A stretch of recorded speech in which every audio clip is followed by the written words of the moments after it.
Hello friends, I am glad to see you again. Today I will talk about the homeowners association that is demanding that I move my house. The cheap paper flapped in the morning breeze off the lake while I rubbed sleep out of my eyes and tried to read the block letters through the haze of last night's campfire smoke. Notice of non-compliance, structure must be removed within 50 hours. Right below that, failure to comply will result in fines of $9,750 per hour. I stood there barefoot on the cedar porch I'd built with my own hands, listening to loons calling over the foggy water, and wondered if I was still dreaming. A breeze carried the smell of pine and wet earth. My cabin by the lake, my one safe place, was suddenly under eviction by a homeowners association I'd barely thought about in 3 years of weekend living. For context, the cabin isn't a creaky shack I slapped together from scrap pallets. It's an honest-to-goodness timber frame place with a green metal roof, a composting toilet, and a wraparound deck that catches sunsets like stained glass. My granduncle Calvin bought the land in the 1960s, long before anyone invented our little HOA. When he left the lot to me, I rebuilt the original hunting shack into what locals now call the postcard house. Everything was permitted, surveyed, inspected, signed, and sealed. Yet here I was holding a deadline fit for a disaster film. I flipped the poster over. In smaller print, someone had scrawled, "Your house cannot be here," followed by a phone number. The number belonged to Artie, the new HOA president, a man who once complained my chimney smoke was too rustic for a lakeside experience. Artie drives a white electric SUV and wears boat shoes with little anchors stitched on them. He bought his place last spring and treats the lakeshore like a blank canvas for his grand vision of boutique living. Inside, my girlfriend Darcy was pouring coffee into an enamel mug. She saw my face and asked what died. I slid the poster across the butcher block counter. She read it twice, jaw tightening. 50 hours, she said? That's not even 2 full days. Technically 2 days and 2 hours, I muttered. Darcy's a journalist. When she smells a story, her eyes focus like a hawk on a field mouse. She pulled out her phone and started snapping photos of the poster, the door, the shoreline. I loved her even more in that moment. I called the number. Artie answered on the first ring, his voice dripping with manufactured sympathy. "I'm glad you got the notice. We really need you to act quickly for the benefit of the community." "For the benefit of the community," I repeated. "And by community you mean you?" "There's no need for hostility, friend," he said. "Your structure encroaches on common area property. The board voted unanimously. We expect full cooperation." "Encroaches by how much?" "It's complicated. Try me." He sighed like a kindergarten teacher explaining gravity. "Your rear corner is on land reserved as a walking path along the lake. We've marked it out." That made my stomach drop because I knew the walking path easement ended 25 feet short of my lot. I'd checked the plat map for fun the day I poured footings. "I have my original survey," I said. "We have a more recent one, signed by an engineer." I wanted to ask which engineer would risk their license on an overnight survey, but I bit my tongue. Until I see proof, nothing moves. 50 hours, Artie reminded me. That's generous. He hung up. I stared at the phone, heartbeat pounding loud enough to scare fish. Darcy already had her laptop open. "I'm pulling the county GIS records," she said, fingers rattling keys. "Nobody changes an easement without filing." "They're bluffing," I said, "or they forged something." She didn't look up. "Either way, we'll crush them." That's when I noticed the timestamp on the poster. 2:14 a.m. Someone had crept onto my porch in the middle of the night with a staple gun. I have 2 neighbors within shouting distance. Lyle, a retired firefighter who builds birdhouses, and Peony, a ceramics artist who sells mugs shaped like mushrooms. When I walked over to ask if they got similar notices, both shook their heads. They'd heard nothing. But Peony said she saw headlights by my place after midnight. Lyle offered his old trail camera footage. I thanked them and trudged back, the deadline ticking in my head. By noon, I'd collected the original plat from 1972 showing property lines straight as a ruler. My 2022 survey verifying the cabin sits 12 feet inside the rear setback. Building permits with final inspections signed off by the county. Emails from the previous HOA president, Maureen, praising my exemplary compliance. I put everything in a red accordion folder. Then I called Roy, my college roommate turned land use attorney. He answered from some courthouse hallway. "Roy," I said, "how fast can you get a temporary restraining order?" "Depends. What's burning?" "My cabin, apparently." When I finished the rundown, he laughed the way lawyers do when they smell easy billable hours. Text me photos of the notice. I'll draft something. Darcy started assembling a timeline for a potential article. Names, dates, board meeting minutes. She'd already discovered the HOA recently approved a lake beautification project proposed by a developer named Harlan Price. Price owns 5 adjoining lots near the community dock and wants to build rentable cottages.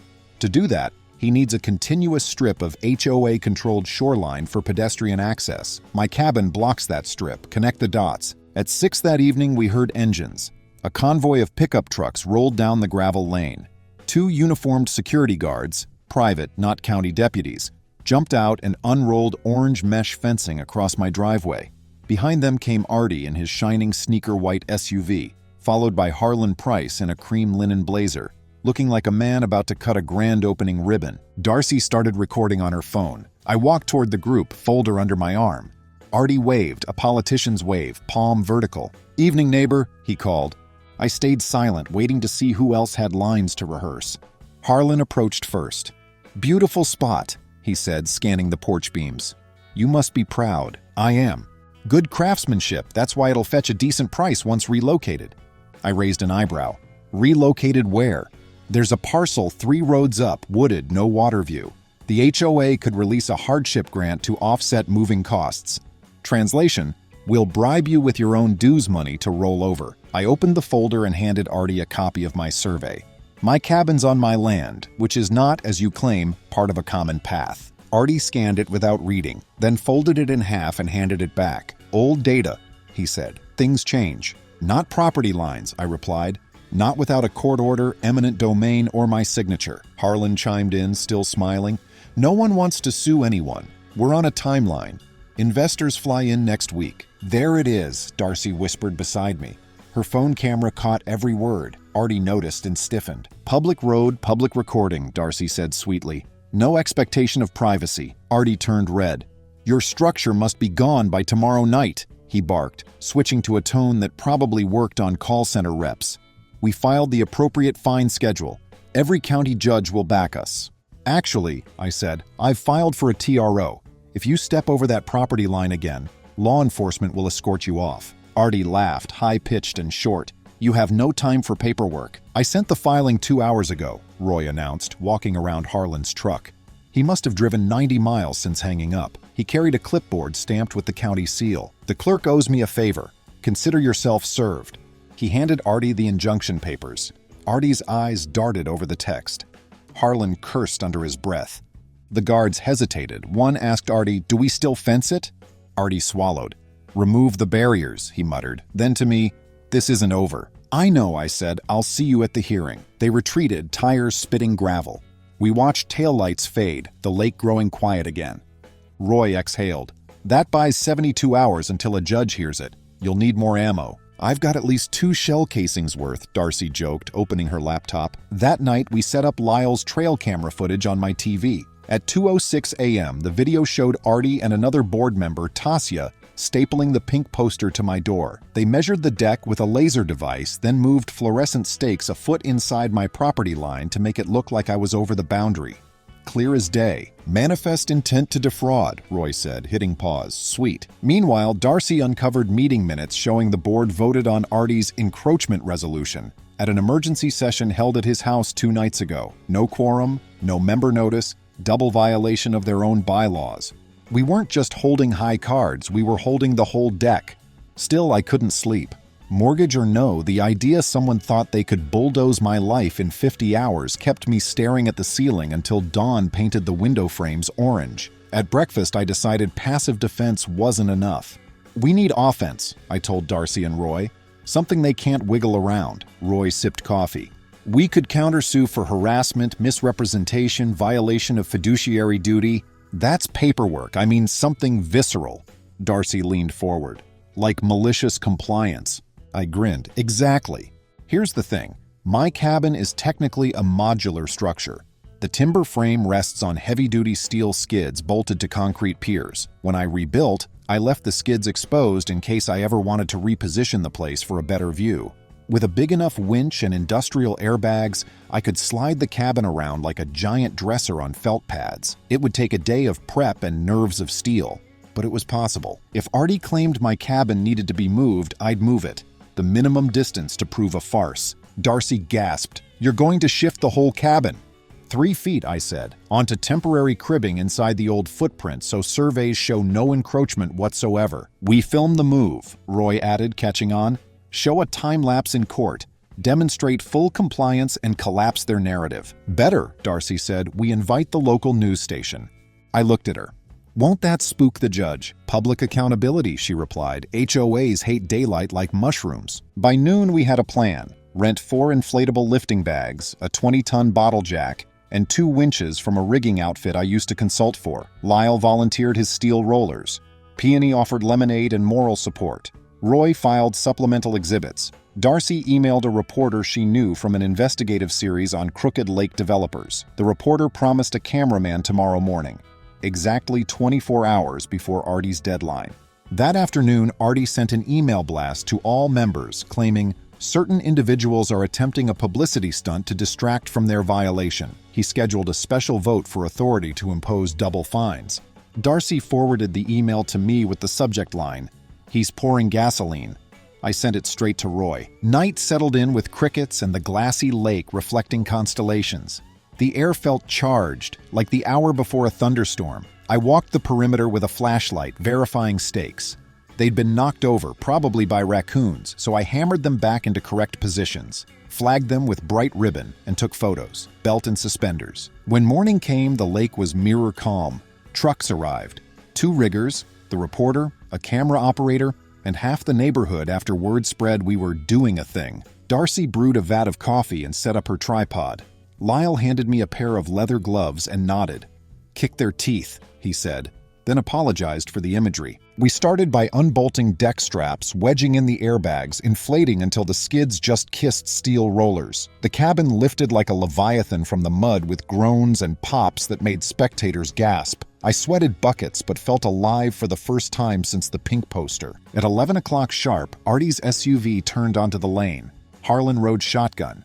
They stopped 50 yards away, watching through tinted windows. Roy, wearing a reflective vest for no reason, walked up with a clipboard. "Stay beyond the tape," he called. "Active work zone," Artie yelled back. "You have no permit for structural relocation." Roy tapped the vest. "Occupational safety, but thanks for your concern." He pointed at the TV news van. "Care to comment on your eviction notice?" Harlan slammed the SUV door and stalked over. "You're trespassing on HOA-owned land," he told the crew. The reporter smiled. "We're on the public easement of the county road, sir." Artie realized cameras were rolling and backed off, face tight. I cranked the winch slowly. The cabin slid, 1 inch, 2, 6. Every foot earned cheers. Darcy narrated for her footage. When the cabin cleared 3 full feet inside my line, I stopped, locked the jacks, and shouted, "Measurement time!" We pulled a steel tape. Darcy filmed the reading, 12 feet 6 inches from the property line. Exactly what the original survey said. "Structure successfully repositioned," I said to the camera. "No further encroachment exists." Artie watched speechless. Harlan whispered something furious in his ear. Then, as if on cue, a county sheriff's cruiser rolled up. The deputy approached with polite firmness. He'd received a call about illegal construction activity. Roy handed over the TRO and work permits. The deputy scanned them, nodded, tipped his hat, and left. Artie's shoulders sagged. We set cribbing blocks under the skids and released the airbags. The cabin settled like it was home all along. The crowd applauded. Peony passed lemonade. Even the cameraman grinned. That evening, I showered sawdust and hydraulic oil smell off my skin. Darcy sat on the porch editing her video. Lyle strummed a guitar by a small fire pit. The lake reflected peach and lavender clouds. Artie's 50-hour deadline was down to 15, and I'd complied in the most literal way possible. If he still tried to find me, a judge would laugh him out of chambers. But we weren't finished. Tomorrow morning's hearing would determine whether the HOA had any right to demand demolition in the first place. With the cabin inside a clearly surveyed boundary, their argument was Swiss cheese. Still, I wanted the board held accountable. I wanted the pink poster popped like a balloon. Darcy closed her laptop. News segment airs at 6. They're calling it House versus HOA. David and Goliath at the lake. Catchy, I said, though I secretly wished for something with fewer biblical echoes. She squeezed my hand. Wait until the public records request I filed lands. We'll see how much money changed hands between Price and the board. Roy, overhearing from the doorway, added, I may file a derivative action on behalf of the HOA itself against its officers for breach of fiduciary duty. He smiled. Artie might end up owing you attorney's fees. I toasted them with a mason jar of lemonade. To peaceful lakeside living, I said, and everyone laughed. The stars came out in sheets. Somewhere across the water, a loon wailed, sounding both lonely and smug. I lay in bed that night and finally felt tired in a good way. But before sleep claimed me, I pictured tomorrow's courtroom showdown. Artie would have lawyers, maybe even Harlan's deep pocket ones. They'd argue surveying technicalities or claim our cabin move was cosmetic. I felt a flicker of doubt. Judges are unpredictable. Then I remembered the trail camera footage of Artie staking my land at 2 a.m. I smiled into the darkness. Truth is an ironclad pillow. I drifted off as the hourglass turned, pink poster still taped to my fridge like a trophy. The county courthouse sits on a hill over town like a sandstone battleship, all columns and grim-faced eagles. By the time we climbed the steps the next morning, the pink poster deadline had 6 hours left on its fuse. I wasn't nervous until we passed through the metal detector and I smelled floor wax and anxiety. That courthouse smell that makes you sure you're the villain even when you're holding Exhibit A. Roy led the way, briefcase swinging. Darcy kept pace beside me, camera bag bouncing against her knee. Lyle and Peony came too, partly for moral support, partly because small-town drama beats daytime TV. The clerk directed us to Courtroom 3B, where the judge heard civil motions before lunch. Inside, oak benches squeaked under neighbors who'd shown up out of curiosity. Artie sat at the plaintiff's table in a navy blazer a size too small, consulting 2 attorneys I'd never seen. Harlan perched behind them, arms folded, mouth drawn in a straight line. When I caught Artie's eye, he gave a brittle half-smile, like we were about to play friendly pickleball instead of legal chicken. The bailiff called the case. We rose. The judge, a compact woman named Judge Fernandez, took her seat and adjusted reading glasses on a silver chain. Roy and the lead opposing counsel, a gray-templed guy named Cranston, traded introductions. It felt almost cordial, the way people shake hands before a bare-knuckle fight. Cranston went first. He rolled out phrases like flagrant encroachment, clear violation of covenant, and irreparable harm to communal use. He waved a glossy aerial photo that looked official until you noticed the pink lines were drawn by a kindergarten marker. When he claimed my cabin jutted nearly 8 feet onto HOA common land, I heard Darcy inhale so sharply it whistled. Then Roy stood. He spoke plain, no Latin, just dates and facts. Our certified survey, the midnight stake moving caught on trail cam, HOA bylaws violated by Artie's surprise vote. Each point landed like a slow hammer. Roy finished by playing the video on a courtroom monitor. Artie's face glowed on screen, staple gun in hand under flashlight beams, red-handed, literally moving property lines. Several spectators gasped. Judge Fernandez leaned forward. Mr. Cranston, is that your client? Cranston adjusted his tie. Your Honor, the board was conducting an emergency boundary verification at 2 a.m. with no licensed surveyor present, the judge cut in. I see. Roy slid the pink poster onto the evidence table. And despite lacking any verified encroachment, they imposed a 50-hour demolition deadline. That's not enforcement. That's intimidation. Cranston tried to pivot. Regardless, defendant has now admitted moving the structure. Roy smiled. Yes, malicious compliance to remove any conceivable doubt. The cabin now sits fully within the platted boundaries, a fact verified yesterday by Deputy Sinclair and by the very survey the HOA commissioned last year. He held up a document stamped with the same engineer's seal Cranston had cited, except the measurements matched ours. The judge thumbed through both surveys, comparing. Then she laid them down slowly. The court finds the Homeowners Association acted outside its authority, using falsified boundary markers to coerce the defendant. She turned to Cranston. Any reason I shouldn't grant a permanent injunction preventing further enforcement actions relating to this alleged encroachment? Cranston opened his mouth, closed it, shook his head. So ordered. Her gavel tapped wood once, sharp as a rifle crack. Additionally, the court refers potential fraud to the county prosecutor. Counsel may approach if you wish to argue damages. Artie sagged like wet cardboard. Harlan glared daggers at him. Roy approached the bench, voice low. Darcy squeezed my arm. After a minute, Roy returned wearing the grin of a man who just found $20 in an old coat. She'll hear our damages motion next month, he whispered. but she's already inclined to award fees and maybe punitive damages for the stunt. Artie's attorneys started packing hurriedly. Harlan stalked out, phone glued to his ear, probably speed-dialing richer lawyers. Artie scurried after him, shoelace untied. Outside on the courthouse steps, the local news crew waited. Darcy stepped in front of the mic first. I followed, keeping it brief. Property rights, community honesty, importance of due process. No gloating, just relief. The anchor nodded gravely, happy to have easy sound bites. Driving back to the lake, the sun was high, cicadas screaming. We crossed the ridgeline where you first glimpse blue water between pines. And for the first time in days, my shoulders loosened. Even Roy hummed off-key to a classic rock station. At the cabin, cardboard boxes sat on my porch. On top lay a typed note. Return of association property, surveys, survey stakes, and signage. Inside the biggest box was the neon pink poster, now folded neatly. Darcy laughed so hard she wheezed.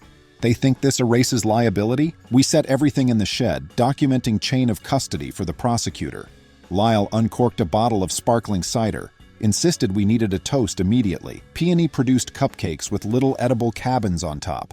We stood on the shifted porch, now 8 inches closer to a particularly nice cherry tree, and clinked glasses. But the saga wasn't quite over. That evening, my email pinged with a message from HOA treasurer Tasya, the same board member caught on the trail cam. She was resigning, effective immediately, citing ethical concerns.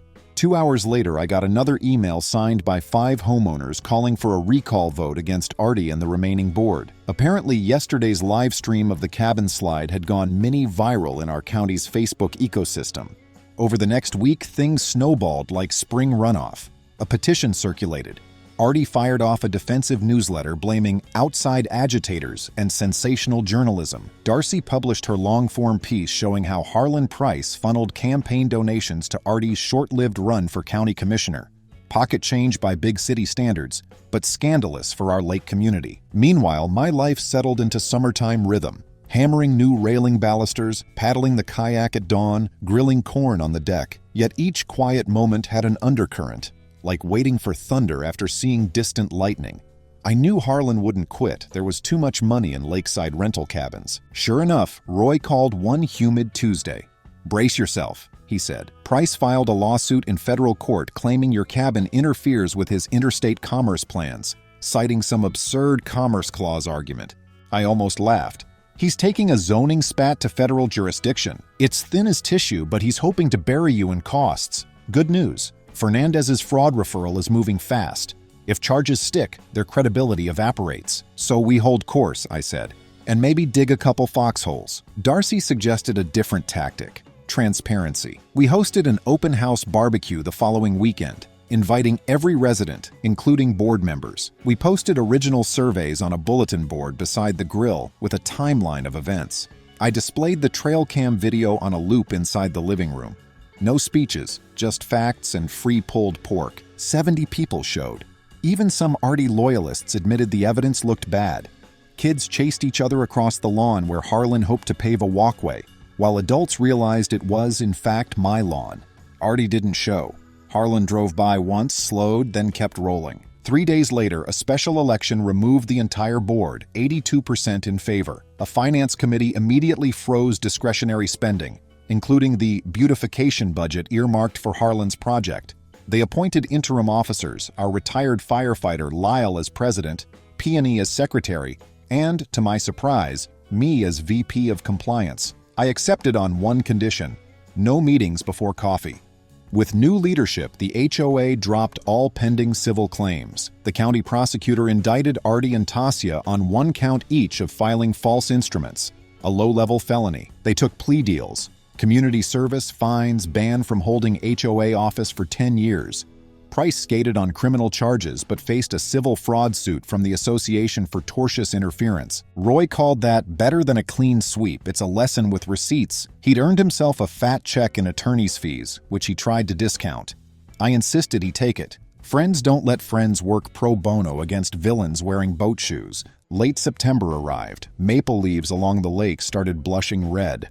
One crisp morning, I sipped coffee on the deck and watched mist curl over the water. My phone buzzed. A calendar reminder. TRO review hearing. I smiled and dismissed it. The case had been closed for weeks, injunction made permanent. I left the reminder in place to remember how close it got. Around noon, a white envelope showed up in my mailbox, and inside was a short apology note handwritten in surprisingly neat cursive. I let ambition override judgment. I'm sorry for the distress I caused you and your neighbors. I wish you peace at the lake. Artie. Darcy read it twice. Do you think he means it? I think his lawyer wrote it, I said. But truthfully, the apology felt sincere. Maybe because it was small and unpublicized. October's HOA annual meeting occurred under a striped tent near the communal dock. Instead of divisive bickering, members debated whether to adopt native shoreline plantings and how to fund a new swim float for kids. Lyle presided with casual authority. Peony took minutes in rainbow ink, and I reported 0 compliance violations. All quiet on the lakefront. When the treasurer announced a modest dues refund thanks to reduced legal costs, the crowd cheered. As twilight settled, someone dragged out an acoustic guitar. Darcy and I danced barefoot on the grass, laughing about how life can shift 3 feet and still land solid. Over her shoulder, I saw Harlan standing at the edge of the tent, hands in pockets. He met my eyes, nodded once, not friendly exactly, but acknowledging the scoreboard. Then he turned and headed toward the parking lot, linen blazer glowing in the lantern light like the ghost of ambitions past. Winter came early that year. Snow clung to pine boughs. The lake froze in a glassy sheet. I spent evenings by the wood stove, writing a how-to article on modular cabin relocation. Darcy's piece got syndicated statewide. She started fielding calls from other homeowners battling overreaching HOAs. Roy joked about opening a specialty practice called cabin law. Sometimes I pull the neon pink poster from my desk drawer. The paper's curl reminds me of embers. I keep it because it taught me something priceless. Own your foundation, know your lines, and when someone tries to shove you off your place in the world, move just enough to show them you're immovable. And that, my friend, is why a cabin by the lake still stands. 3 feet from where it began, right where it belongs. Spring thaw arrived with banjo string tension under the birdsong. Ice cracked like porcelain, and the moment county plows revealed asphalt, a certified letter skidded into my mailbox. Harlan Price v. Me, U.S. District Court. Roy read the complaint in my kitchen while Darcy live-blogged the page turn. Price's theory: my cabin supposedly restrained interstate commerce because his boutique vacation experience had out-of-state investors. He tossed in RICO, injunctive relief, and damages roughly equal to a small nation's GDP. Roy whistled. Scarecrow law, big, empty, noisy. Federal judges despise being used as zoning referees, yet principle trumped convenience, so we dug in. Nights I drafted affidavits, mornings I hauled maple sap. Darcy's record blitz uncovered that Price's investors were one Delaware LLC he secretly owned. His promised unobstructed pathways predated his land grab, and his environmental study was plagiarized from a Colorado ski lodge brochure, snow-capped peaks in our Pancake Flat County. We countersued for abuse of process. Judge Whitcomb set a May hearing. Before that, a barge of dredging gear appeared. Price waived a permit signed by a freelance civil servant and aimed to scoop a beach. I phoned the state hotline, then paddled over while Darcy, knee-deep, narrated.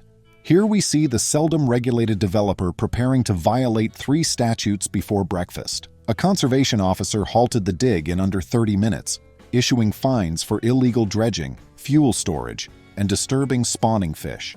At the next HOA meeting, members barred Harlan from common areas until the fines were paid. In federal court, Price's attorney preached national economic cohesion until Judge Whitcomb asked, "Counsel, are you seriously invoking the Commerce Clause to move a cabin that predates your client by 6 decades?" Roy replied, "Their theory is a hand grenade with no pin and no explosives," then handed up the plagiarized report. Whitcomb dismissed the suit in 38 seconds and took our fee claim under advisement. 3 weeks later, Price owed the HOA and me $74,000. His bridge loan backers saw the headlines.